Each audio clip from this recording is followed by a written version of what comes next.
Aku gila ke? Bisikan itu bergema dalam sunyi. Ia bukan soalan, tapi satu hukuman yang kau jatuhkan pada diri sendiri. Kepala kau berdenyut. Cuba menyusun kepingan, memori yang berselerak seperti sepihan kaca pecah. Dia kata ia tak pernah berlaku. Tapi kau ingat. Kau sangat pasti kau ingat. Kabut keraguan mula menyelubungi fikiran. Setiap perbualan menjadi medan periuk api. Kata-katamu diputar belitkan. Niat baikmu dicemari. Kau seperti bercakap dengan cermin yang herod. Kau mula merakam perbualan dalam kepala, meneliti setiap perkataan, mencari di mana silapnya. Tapi kau sentiasa yang bersalah. Kau terlalu sensitif. Kau selalu lebih-lebih. Itu cuma imajinasi kau. Kata-kata itu seperti titisan asid, perlahan-lahan menghakis keyakinan dirimu. Kau mula bersembunyi dari dunia. Cermin memantulkan wajah orang yang tidak kau kenali, pucat, cengkung, dengan mata yang sentiasa waspada. Dia menjadi sauh realitimu, satu-satunya sumber kebenaran. Dan kebenarannya ialah kau yang rosak, kau yang tidak stabil, kau yang gila. Ini bukan kegilaan, ini adalah rekaan. Satu taktik yang licik dan kejam, dikenali sebagai gaslighting. Namanya diambil dari sebuah filem lama, di mana seorang suami sengaja meredupkan lampu gas di rumah mereka. Apabila isterinya perasan, dia menafikannya, membuatnya percaya bahawa dia hilang akal. Inilah kebenarannya. Gaslighting adalah sejenis manipulasi psikologi.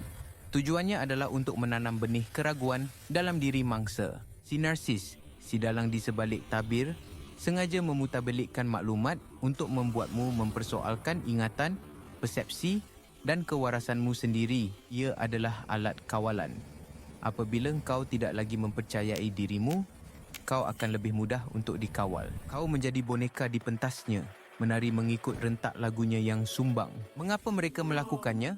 Kerana kebenaran adalah musuh mereka. Di sebalik topeng keyakinan yang mereka pakai, tersimpan rasa tidak selamat yang mendalam.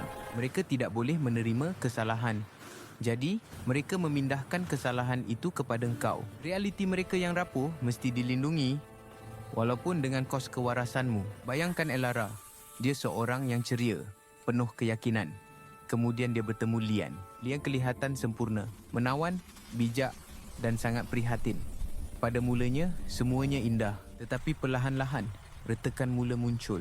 Lian berjanji akan menelefon pada pukul 8, pukul 10 masih tiada panggilan. Apabila Elara bertanya, Lian berkata, "Apa kau cakap ni? Aku tak pernah janji nak telefon." Elara keliru. Dia pasti Lian ada berjanji. Tapi Lian begitu yakin. Mungkin Elara yang tersilap. Insiden kecil seperti ini mula berulang. Kunci yang hilang tiba-tiba muncul di tempat yang Elara sudah periksa berkali-kali. "Kan aku dah cakap, kau ni pelupa," kata Lian sambil tersenyum sinis. "Dokumen penting di pejabat yang Elara pasti sudah siapkan hilang." Lian menggelengkan kepala. Elara, kau semakin cuai sekarang." Elara mula menulis nota untuk dirinya sendiri, cuba memegang erat pada realiti. Tetapi Lian sentiasa selangkah di hadapan. Dia akan menafikan perkara yang tertulis dalam nota itu. "Tulisan kau pun dah tak betul. Kau terlalu tertekan." Kawan-kawan Elara mula perasan perubahan.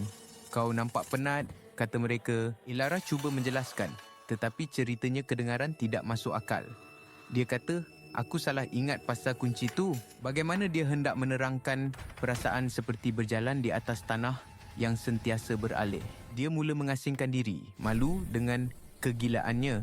Dia kini terperangkap dalam dunia ciptaan Lian. Titik perubahan tiba pada suatu petang yang hujan. Lian menuduh Elara membelanjakan wang mereka secara melulu untuk gaun baru yang mahal. "Aku tak beli apa-apa," Elara membantah. Air mata mula bergenang. "Jangan tipu Elara. Aku nampak rasidnya dalam email kau," kata Lian dengan dingin. Tetapi kali ini ada sesuatu yang berbeza. Elara tahu dia tidak membuka emailnya sepanjang hari. Dengan tangan yang terketar-ketar, dia membuka komputer ribanya. Lian berdiri di belakangnya. "Angkuh." Elara membuka emailnya. "Tiada resit, tiada gaun, tak ada apa-apa di sini," bisik Elara. Lian ketawa. "Kau dah padam, kan? Cuba nak tutup jejak." Tapi Elara terus mencari. Dia membuka sejarah log masuk akaunnya dan di situ terpampang bukti. Satu log masuk dari alamat IP yang tidak dikenali. Alamat IP, pejabat lian. Dunia Elara berhenti berputar. Kabut di fikirannya tiba-tiba terangkat. Itu bukan imajinasinya. Itu bukan kecuaiannya, itu bukan kegilaannya. Selama ini, dia telah diperdaya. Dia memandang Lian. Untuk pertama kalinya, dia tidak melihat lelaki yang menawan. Dia melihat seorang penipu. Seorang dalang yang ketakutan, tali-talinya kini terputus. Kekuatan yang telah lama hilang mula mengalir kembali ke dalam dirinya. Saat kau menyedari bahawa kau tidak gila, ia adalah seperti menarik nafas pertama.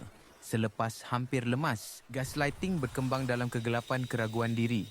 Ia hidup dengan memakan keyakinanmu. Orang narsis melakukan ini bukan kerana kau lemah, tetapi kerana mereka takut pada kekuatanmu. Mereka tahu, jika kau mempercayai nalurimu, kau akan nampak kebenaran tentang siapa diri mereka sebenarnya. Mereka perlu menghancurkan kompas dalamanmu supaya kau bergantung pada peta mereka, peta yang hanya membawa kepada kesengsaraan. Jika cerita ini terasa dekat di hati, dengarlah. Percayalah pada nalurimu. Percayalah pada ingatanmu. Realitimu adalah milikmu. Jangan biarkan sesiapa pun mencurinya daripadamu. Kewarasanmu bukan untuk dirundingkan. Ia adalah hak milikmu yang paling suci. Pegang ia erat-erat.